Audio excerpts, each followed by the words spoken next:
What's up guys, welcome back to another video. Today we're going through Game Week 3 of the Premier League. Tottenham against Wolves. I predicted a 4-0 Tottenham win, ended up being a 1-0 win. Tottenham in the first half were really poor, they were slow, sluggish, not a lot of pressing, just not doing anything. However, in the second half, wow, what an improvement. They created some big chances. Kane had a couple more chances they probably could have scored. Wolves actually did hit the post as well though, for a Ruben Neves free kick. But overall, like I've said a bunch of times already, Wolves are a really poor side. They're going to be in danger of going down this season. I stick by that. Tottenham, again, not an amazing performance, but got the dub, and that's what's important. Crystal Palace against Aston Villa. I predicted a 2-1 Crystal Palace win. It ended up being a 3-1 win. However, this game was actually quite controversial for a few reasons. So, first of all, Villa took the lead really early on. Then Palace equalised. It was a good goal from Zaha. However, during the build-up of the goal, Villa should have arguably had a penalty. Was Buendia kicked? I personally think he was, but it wasn't given. It was checked by VAR. They said, yeah, you die, mate, fuck off. Zaha's goal got given. So it was 1-1. Palace had a goal disallowed, I think, for offside. Is very marginal. Later on in the match, they had a corner, ball got put in, header down onto Digne's arm. Penalty was given. Personally, I don't think it was a penalty. Digne was far too close to the ball to be able to move his arm. His arm wasn't really in an unnatural position. Palace got very lucky. Zaha then missed the penalty but scored the rebound. And then he just looks at Martinez like he just has such a big ego, man. Zaha, you missed the penalty. Just fucking celebrate, whatever, innit? I think he is a good player, and I'm not trying to dispute that. But I feel like he thinks he's much better than he is. If you remember back to last year when he had a penalty against Leicester that he did score, and then he went around celebrating like he fucking won the World Cup. That goal made it 2-1 from 2-0. They were still losing the match, and he celebrated like that. Why? What's wrong with you, man? Just pick up the ball, go to the fucking halfway line, and then restart the game. But Zaha just... Yeah, anyway, so I made it 2-1. Then the third Palace goal, I can't even dispute, it was a really good goal. As they played the ball to Zaha, who just played it around the corner. Really cool flick into Mitchell, who put a beautiful cross in first time. It was such a good ball in. And Mateta then volleyed it in. Really good goal. 3-1 Palace. Gerrard is in a bit of danger. I think he is definitely in the sack race. He'll probably be the first one to go, I think. Villa have spent a lot of money, and these results, losing to Palace, just about beating Everton and losing to Bournemouth, they're not really good enough. Gerrard has a lower win percentage as Aston Villa manager than Gary Neville had at Valencia. Do you know how mad that is? It's crazy. Everton Forest. I said this was going to be a 0-0 draw. Ended up being a 1-0 draw. Not a great game at all. Forest goal, good finish from Johnson. It was poor goalkeeping from Pickford though. He parried a long shot straight into his path. A really calm, cool finish though, and he got his goal after having one disallowed against West Ham the week before. Everton's goal, though, I don't understand the defending from Forest. Pickford just boots the ball straight into down the centre of the pitch. The ball literally goes to Gray, who's in the middle of where the Forest defence should be, and just no one's around him. He just has an easy goal. Really, again, a good finish. But I don't know what the Forest defenders are doing, and they've spent all this money, and the defence just doesn't look great. I think one of their players was actually injured. I forgot his name, but he played well against West Ham. He might be out, who knows. Still not good enough from Forest. I think both of these teams are really poor. Will be lower mid-table. I think Lampard also needs more backing. He needs a striker, and Richarlison's gone. They haven't really replaced. Gordon's potentially going to Chelsea. I don't think he should go. I don't think he'll get a lot of game time there. I don't know why Chelsea even want him. They need a striker. They need an out-and-out 9. I don't know what. Gordon's having to fill in there for Everton, but he clearly can't do it very well because his finishing isn't strong. He likes bringing the ball forward, creating the chances as well. And obviously once Calvert-Lewin's back, he'll be there, but he's very injury-prone. He's not really trustworthy enough. They need to go and get another one, in my opinion. As for Forest, obviously they've signed a lot of players. It will take them time to gel. I get that, but they could be in danger of doing a QPR from a few years ago, and that won't be good for you, lads, so you better pattern up soon. Fulham Brentford. Now, I predicted a 2-0 Fulham win. It ended up being a 3-2 win. Again, this was a really good game. Fulham actually scored a goal in the first minute. So in my vlog when I went to the QPR Rotherham game, I actually put a clip of me reacting to Fulham scoring in the first minute. So they were They were 1-0 up very early on. A poor defending from Brentford. Like, Mitrovic puts the ball in towards Decordova-Reid. His shot was blocked. Stansfield then had his shot deflected onto the bar, and Decordova-Reid was the only person to react, and he put it into the net. Good finish from him, 1-0 Fulham. Fulham then had a corner put into a good area. João Palhinha with a beautiful header straight into the corner, really powerful. You know, and Brentford, who dominated Manchester United in the air, were dominated in the air here by Fulham in that scenario. Really, really good header, 2-0 Fulham. They definitely deserved that as well. Norgard then almost got sent off. It was a poor challenge on Stansfield. It wasn't too high, but it was on his ankles. Like, it just looked disgusting. The referee didn't see it, he got away with it. And he actually scored to get Brentford back in the game just before half time. So obviously, if he wasn't on the pitch, that wouldn't have happened. But yeah, you know, it was a really good volley, to be fair, again from a corner. You know, I think he was, I don't know what Fulham were doing to him. He was at the near post, he just blasted it in. So yeah, he got one back for Brentford just before the break. Second half, Tony, we need to talk about this man. So he scores, right? He does the Mitrovic celebration. It's then offside. Alright, cool. You know what? He didn't know it was offside. Fair enough. It was very marginal as well. Could have been on. But he then he scores the equaliser again, and he does it again, and it's like, why are you doing it, man? It's not like you. After it fell the first time, it was bound to have bad connotations, bound to lead to something bad. And Mitrovic, who could have scored like 4 goals in this game, scores the winner for Fulham in the 90th minute. Obviously, the Fulham admin had a lot to say about Tony as well on Twitter. He put a post about, I think it was something like, imitation is the greatest form of flattery, with a picture of Tony doing the Mitrovic celebration. He had it coming, to be honest, Tony. Like, obviously, I rate what you said about Brentford in the past, but it was just poor from you. However, I just talking about Mitrovic. He had a lot of big chances in this game. He had a header that was wonderfully saved from Raya. I think he had 2 hits that were like really well saved. He also had a chance where Brentford just passed the ball straight to him, and he should have scored, but he hit straight at the keeper again. Could have done a lot better there. Should have done a lot better there. Could have got me so many more fucking points from my FPL as well. But you know what? It's alright. We move. But yeah, Brentford definitely didn't deserve to get anything from this game. Fulham were much better. Obviously, it was a shame that both teams couldn't lose, but Fulham did deserve to win, and they got the win. And it was funny to see, obviously, what happened to Tony after as well. Leicester against Southampton. Now, I predicted a 3-1 win for Leicester. I thought, you know what, this is the game. They're gonna get the season on track. They're going to lose 2-1.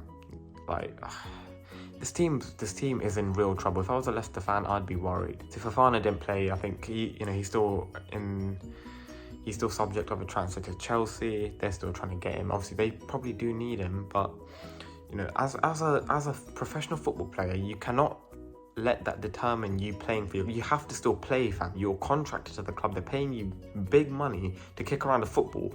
Get on the pitch. What are you doing, man? There's a picture of him casually just sitting. When Maddison scores, he doesn't get up and celebrate nothing. He's just sitting there, just like a child, man. Like, fucking hell. It's really poor from him. Tielemans was also on the bench. He did come on later, but Tielemans was on the bench, although he did come on in the match. Obviously, Fofana wasn't in the squad. And Maddison, again, had to score. He put Leicester 1-0 up. Another Leicester City bottle. They did it against Brentford in the first game, where they were 2-0 up with half an hour to go, and they bottled it. This game, again, they 1-0 up. And Che Adams, he doesn't score goals. How are you letting him score 2? What, like... Leicester are done for, man. Ndidi was really poor in this game, you know. Some of his decisions, like the first goal, it was pretty much his fault. Even the second goal was just like his part. I don't know why he's trying to pass to Tielemans when he's right next to him, and it's like, that's never going to work out. You learned this in primary school. Che Adams, to be fair, almost had a hat-trick as well. He hit the post quite late on. Danny Ward is not good enough for the Premier League. Leicester, I don't know how you haven't replaced your keeper yet. You need, like... If I was Maddison, I would leave. He needs to go to Newcastle. He's, you know, out of the 3 who are linked with a move, where he's the one that still looks like he wants, like he is going to give everything. He's trying really hard every game. You know, he's playing every match as well, unlike Fofana and Tielemans. And again, he's playing well. He scored again. Like, you know, he scored against Arsenal last week. Got an assist against Brentford. He's been on form this season. Gets me points on FPL, so you know, it's a bonus. But yeah, Leicester, you desperately need some recruitment, man. Defence looks shaky. Goalkeeper's terrible. It's gonna be a long season for you lot. Bournemouth against Arsenal. I predicted a 2-1 Arsenal win. I thought they would get the dub, but it would be a lot closer than what most people thought. I thought Bournemouth would be able to do well here, and they did not. They were horrible. Arsenal in the first 10 minutes were 2-0 up, man. They were all over them. Gabriel Jesus, again, beautiful dribbling ability he has, man. Just glides past players. For the first goal, he did that and played it to Martinelli, whose shot went straight at the keeper. Odegaard was there for the rebound. In the second goal, Jesus, I think, was trying to get himself into a better position for a shot. Odegaard, however, just took it off him, and again, a beautiful strike in the top corner. He is looking really good. He's looking like that wonder kid that everyone wanted to sign on FIFA a few years ago. Bournemouth didn't even have a shot on target or a touch in the opposition box in that first half. They were dominated, and Arsenal, like, a lot of people doubted them. A lot of people said they're not going to get top 4. They're not strong enough. They're going to be in the title race if they keep playing like this. If they can manage the European adventure as well, obviously if they get far in the Europa League later in the season, and they can manage that alongside the league, they are in with a good shot of getting top 3 at least, Especially with the way some other teams have started. They are in pole. They're the only team with a 100% record after 3 games. And I've been very critical of Arteta in the past. I've said he's a fraud. He really is showing now that if you stick, if you have a plan, you have a project, and you stick at it, it will eventually come good. Other teams should really follow this blueprint, because it clearly is working. And Saliba, again, what a defender, man. Like, he is so good. He's ridiculous. Gabriel as well with him. This Arsenal team looks really good. It's still such a young squad as well, which is ridiculous. They can, if they stay together, in years to come, Arsenal will be a real force. Players like Emil Smith-Rowe can't even get into this team. That's crazy. He was their top scorer last season, and he can't get in. It shows how good their squad really is, and they are a very underrated team still, even to this day. I'm talking about Bournemouth though. Obviously, although I did predict them to do decent in this game, this is the sort of game where they will lose. They have a really hard start to the season. They won the one game which you would probably say they needed to win if they're going to stay up, and they did that with relative ease. So I think Bournemouth, you can't really Manchester City, Arsenal, I think Liverpool next. It's a really hard start. You can't expect to have gotten anything from these games, and the fact that you did win the game that you probably should have, or not really should have, but the game that you had to win if you were to have a good chance of staying up, you did. So obviously your season really does start after the Liverpool game, I think. But you do need to perform a lot better. You need to find a way to create more chances. Obviously they haven't signed a lot of players. They will definitely struggle this season. If they do survive, I think all Bournemouth fans will be very, very happy with that. Now, moving on to Sunday games. Leeds against Chelsea. Oh my God. I've read the 2-0 Chelsea win. I was like, yeah, they've got too much quality. Leeds, they've started the season well, but they don't really have that much quality. Jeez, I was wrong. Chelsea started the better team. In the first minute, Sterling should have scored. But they are really missing a striker. It's so clear that they need a striker, man. Like, Sterling ain't good enough. Havertz ain't good enough. Mount can't do anything because he can't create for anyone because no one's in the box ever. In this game though, so after Chelsea's slight early dominance, it wasn't even really dominance, they were just slightly better. Edouard Mendy has already had a warning with his Cruyff turn, right? He did one earlier, it did work out, barely.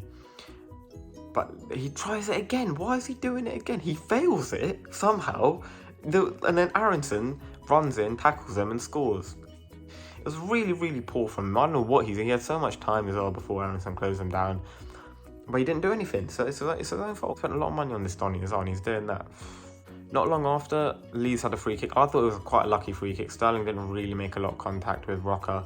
It was given the free kick, ball put in, Rodrigo with a great header. 2-0 Leeds. And at this point I was like, wow, this is an upset. They scored again through, just a lot of work rate. Jack Harrison was phenomenal. He's been linked with a move to Newcastle. I think he'd be a really good signing for them. He's similar to Almiron in terms of that work rate, but I think he is technically better. And he'd be a really good signing for them. However, I want to talk about Kalidou Koulibaly. What are you doing? Koulibaly has the most red cards since 2017-18 out of any player in the top 5 leagues. That is mad. I don't understand what he's doing. So he gets skinned by Aronson, pulls it, but he's grabbing his shirt and then he grabs his neck. He grabbed 2 players' necks in the same game. Why? What? Surely he learns from the first one. He's not a young he's not a young man now. He's not, the 20-year-old kid coming through. He's not like Chalobah or someone. He's not like Chalobah.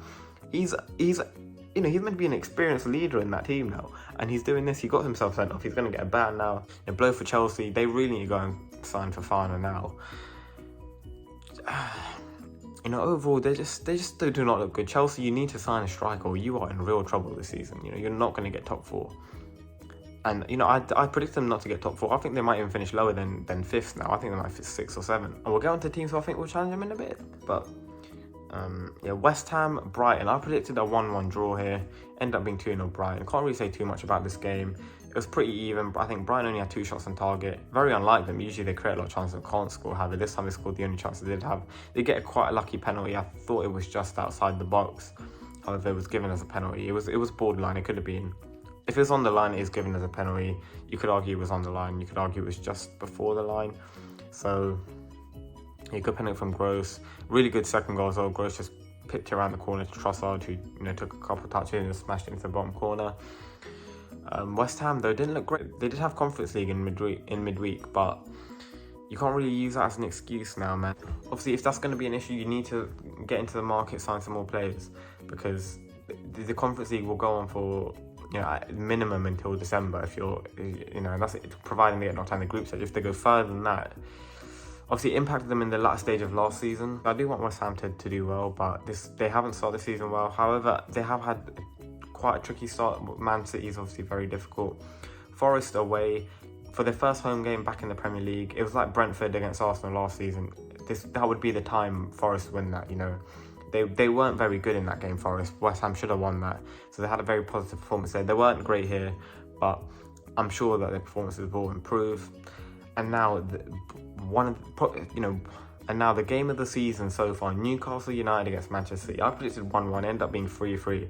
What a game. City got off to a flyer. Gundogan was so open in the box. He had so much time. Gundogan was left in acres of space in the box. I don't know what the Newcastle defenders are doing. City went 1-0 up, and I thought, oh, no. Newcastle, come on, you can do this. I thought I thought they'd lose. But they fought back hard, man. They were really, really good, And again, I've said this time and again, City are not as good as people think they are. If you press them, if you attack them, they do not know how to handle it properly, And Newcastle showed this. They pressed from minute 1. Even after conceding, they still continued going. Alan Saint-Maximin was unplayable in this game. He was so good. Genuinely, if he's running at you full stride, it's impossible to stop him. And City found out he roasted Walker time and time again in this game. But he got 2 assists. The first one, ball into Almiron. Almiron was obviously mocked by Grealish and Bernardo Silva during their title celebration. So it was good to see him score against them, because that was kind of peak. And then again, another brilliant run played in Callum Wilson, a beautiful goal from him. And Newcastle went into break leading, and they could have been leading by more, because Fabian Schär was fouled by Stones in the box. It wasn't given for some reason. I personally think it was clear. It should have been a foul. Should have been a penalty. The Newcastle then scored again in the second half after Haaland had a big chance. Well, I say a big chance. He made it a big chance. Right foot shot from outside the box, going straight in the bottom corner. Beautiful save from Nick Pope, who was phenomenal in this game. Got cleared. Newcastle then had a free kick after, guess who? Alan Saint-Maximin was taken out. Trippier pressed straight into the top corner. Beautiful goal. It's like a sniper shot. Beautiful goal. It's straight in the top corner. He was on the side Edison was standing on, and he still couldn't stop it. However, City managed to fight back, score 2 goals in a matter of 5 minutes to level the game. Pope, like I said, he was very good in this game. Saint-Maximin was phenomenal. De Bruyne was good. Haaland was good from Man City. Bernardo Silva was good from City as well. I think the back 4 from City were horrible. Edison weren't great. The whole Newcastle team, they should be very proud. I don't think of a bad performance in there. Maybe Willock was a little quiet. Bruno Guimaraes weren't amazing. Joel Linton was good. Again, Eddie, and I want to give a big shout out to Eddie Howe. I have said he is a really good manager, and I actually genuinely believe he might be the best manager in the league. Yeah, and you might mock me. You might say, "Oh no, it's not him. He's got all this money." He hasn't even spent that much money, man. Obviously he's bought a few players, but he hasn't bought any world beaters. Anyone you think, oh my god, how have they got him? They've bought players that you probably could expect Newcastle to attract. And yes, they may not have been able to get them without the money, but even before the money came in, even before the January window last year, he moved Joel Linton into midfield. They were winless in 14 games, and he got them to 11th. That is not easy. That is not what someone who doesn't have any managerial talent can do, you know. And Pep has all this money. Pep, like, you know, look at the squad he's assembled. Look how much money that team costs, and he couldn't beat this Eddie Howe team. I think Eddie Howe's a better man than Pep Guardiola, and I will stand by that. I don't care what you say. You can mock me if you want. I would much rather have Eddie Howe managing my QPR team than Pep Guardiola. He would not know what to do. Eddie Howe would know what to do. And obviously, I've always said Klopp is the best manager in the Premier League, and I do think he probably still is. I think Eddie Howe's in with a shout now, especially after recent performances. The way they've started the season's been really good. And the way Klopp started the season hasn't, but I don't really think that's too much his fault. I mean, his team ain't great. But we'll get on to Liverpool now. This is embarrassing. Manchester United, Liverpool. Yeah, I predicted 4-0 Liverpool win. 4-0. 4-0. Manchester United won 2-1. Now, I went to the pub with my friends to watch this game, and obviously Harvey is a big Liverpool fan. He was in shock. No, it looked like he wanted to just kill someone the whole game, because Liverpool were atrocious. From minute one, Manchester United, this was a completely different Man United team, you know. From what we saw at Brentford, when they were, you know, not moving, they were lethargic, they were lazy, they looked defeated. In this game, they went at it. From minute one, they were pressing, they had high energy, high intensity. When they won with the ball back high, but they weren't satisfied with that. They were running forward, they were making good progressive runs. And the first 15 minutes, all Manchester United, and they got the goal. Beautiful goal from Sancho. However, Trent Alexander-Arnold and Virgil van Dijk, both of you, both of them should have done much better to stop that goal, especially Trent. You know, like, I remember watching it. He saw the ball go back to Sancho. He's just standing there. When Milner dives in, he's still standing there. And then as Sancho's about to shoot, he's like, oh shit, maybe I should have run. And then he starts running. It's too late.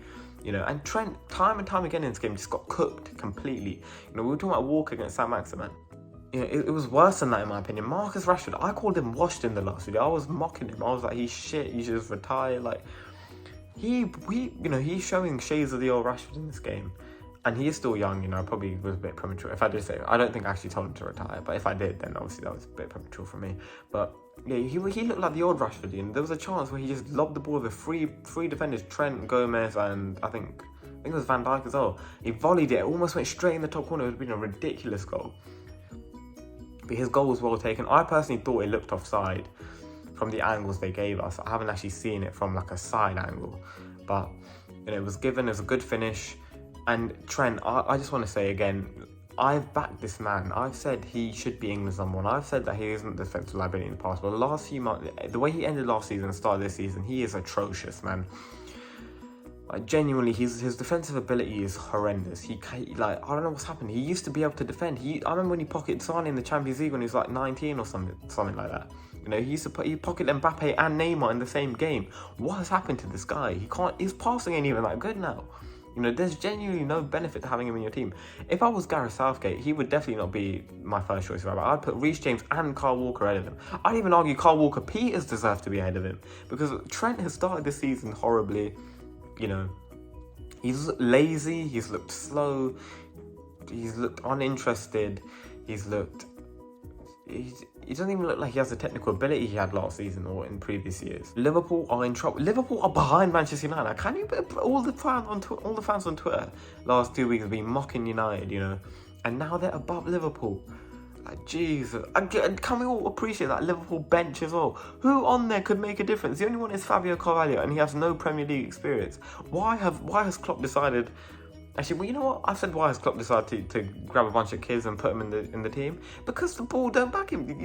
Liverpool needs signings. That midfield isn't. Milner should not be starting in a Premier League game, especially not against your biggest rivals. He's in line to receive his pension in 2 weeks. Why is he still there? Why is he in the midfield? Harvey Elliott is, you know, he wasn't great in this game, but he's a young player. He shouldn't really be having to shoulder the responsibility of the whole midfield. The front three didn't look great. Firmino, how is Firmino still in this team? Now, Mane should not have been the one to be sold, and I think this game did prove that. Firmino is atrocious. Liverpool need to be backed. You know, Jurgen Klopp, he's really good. You know, he's made do with scraps for years and years. He needs to knock on the fucking door and say, look, I need some signings. I need 2 midfielders. I need another attacker. Otherwise, Liverpool went for a long season, you know. And let's talk about the title race. I think Liverpool are out of the title race now. Genuinely, they haven't had a difficult start of the season. Palace and Fulham should mean 2 games they'll easily win. United, you could maybe see draw. I think Liverpool out of the title race. I think Arsenal, Tottenham, and Manchester City will finish top 3. The 4th place, that is going to be questionable. I think Brighton in with a shout, as crazy as it sounds. Newcastle are definitely in with a shout. Obviously United, if United continue playing like this, they'll get it, I think. Liverpool and Chelsea, obviously, you think they have the quality in the team to go and get it, but I don't think any of those get top 3 anymore. Genuinely, I don't. Yeah, thank you for watching. Obviously, I'll be back soon for my Game Week 4 predictions. Let's see how many more I get right.